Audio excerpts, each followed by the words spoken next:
And that is not reflected in these data, is it? I think it's yes. Yeah, but that might just reflect the collective, that you don't have to worry. You're not concerned because you don't have a concern, because you have them at home. We have Yeah. them. You're more concerned if somebody else cares for them, maybe, and sometimes it's not so good caring. Sometimes it's fantastic, but sometimes we all hear about things that doesn't work so well, and then maybe because you lose the grip about how it works, maybe you're more concerned because of that. Good point. Yes. Okay. Any more thoughts? Okay, let's go to the next slide. Are you concerned with sick and disabled? And again, the same differences here. You can observe here in the two countries. But it's because of the feminine and masculine society. Sweden and Denmark are more feminine societies, which means that so-called female values prevail, like caring for others and the quality of life. So this is reflected in this data. Okay, and the next comparison is only for Sweden and Poland, because that was the data, the newest available data for all the countries. And this is only the data for Sweden and Poland, because Denmark was not in the list, sorry for that. Active and inactive membership in art, music or educational organization, 50 years old and more. So how the elderly people, or no, sorry, not elderly, but this was the only, the oldest group to compare, yes? So just wanted to show you, because the border is much higher here, so didn't mean to say that. But what does membership mean? That people just, for example, attend any art, just are attend any art classes, or do something for art, music, and so on. Just involvement in such activities. But it's more than just a consumer. It's not. It's doing personal. something. It's doing something on a regular yes, basis. Yes. Right. So you're just a member of a club or a group or some Not society. just going to a concert. So But- no, not just going to a concert. But only within the art and music, yes? Not whole educational. It's art and music, but because of the limited time, I chose only a few results from the questionnaire. That's why I told you about the website, so you can compare some more data. What data you need, because there were hundreds of questions in this survey. So I chose only a few. I found the most interesting. But this is the tool you can use in your work to compare different societies. Do you know why it's like this difference? It's a big difference between Poland and Sweden. Do you know why?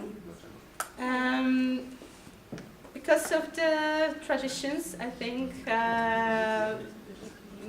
like the working in groups, and maybe some taking care of the quality of life.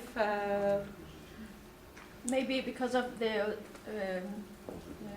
map you showed on survival versus self-expression. I think art, music, education is more self-expression value than survival. So you have to get over your survival. Yes. So you don't have to take care of the money for living so much. It's the economic growth of the country, and you can spare some time for other activities. Well, I think for the 50 and older, and maybe let's say in Sweden 60 and older, it's the generation of evening classes. they like my parents, and they have attended evening classes for the whole of their life. And that's something which grew on in the 60s and the 70s. There's huge opportunities to attend. And that was also kind of a generation which didn't, maybe they finished their school after 7, 8, 9 years at school. And then they, when they started to work, they started attending the evening classes. So it's and we have a lot of union-based organizations having evening classes in Sweden. So this is attending educational organization, that's a tradition for people 60 plus. And we have memberships for everything. Yes. If two people have the same interest in dogs or stamps or whatever, they constitute Well, now it's Facebook groups. Now it's Facebook groups. This is the discussion I wanted to encourage, exchange some experience. Yes. So this is the example from the UK, but a lot of people 60 plus attend, for example, dance classes and some other like crockery. I think it's ceramika. Painting. Pottery classes, and so on. So a lot of people are just want to do something. In Poland, it's changing, but in big cities, I think, or like in cities, because for example, my mom started to go to the cinema every Thursday, which she didn't do for her whole life. So this is the change, I think.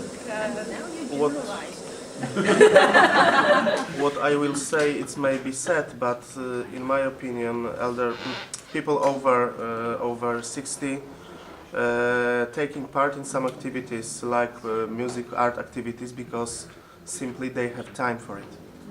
Earlier they don't have time because they have a lot of work. They don't have time to any other activities. It's my opinion. But isn't that the economic development?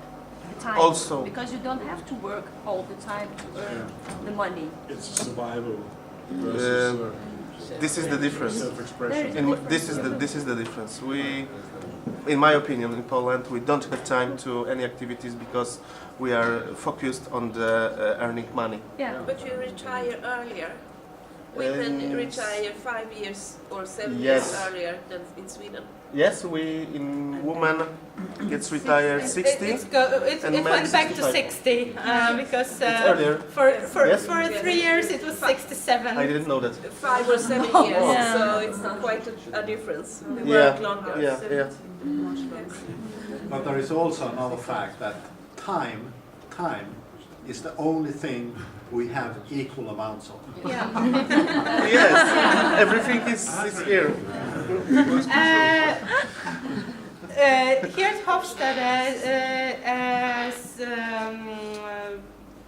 Dutch researcher, who is the most famous researcher in cultural differences, says about feminine and masculine cultures. And the characteristics of the Swedish and Danish culture is the feminine culture. So it's about quality of life and work-life balance also. So we have to have some time for work and for leisure. And Poland is more masculine society, and people live for work. This is the characteristics of they live to work. I think this is one of the causes of such different thinking, apart from the economic differences. Okay, can we go further? Okay, the MoMA, because I have the task for you in a second. So 2 words about the MoMA, because it's about cooperation in organizations, something you might need for your common projects. In the next slide, we have the MoMA. Actually, it's not for scholarly use. It's for organizations, for finding some cultural differences.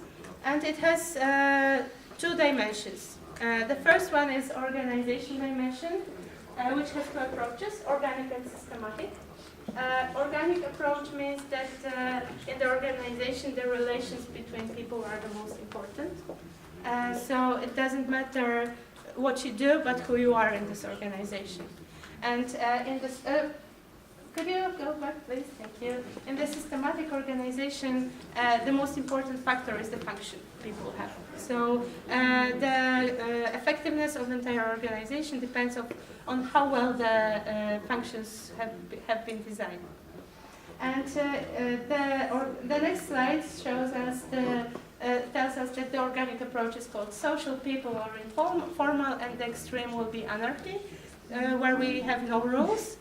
And the systematic approach is called mechanistic, task, or formal, and the extreme is automatism, where the person is just a part of the bigger machine.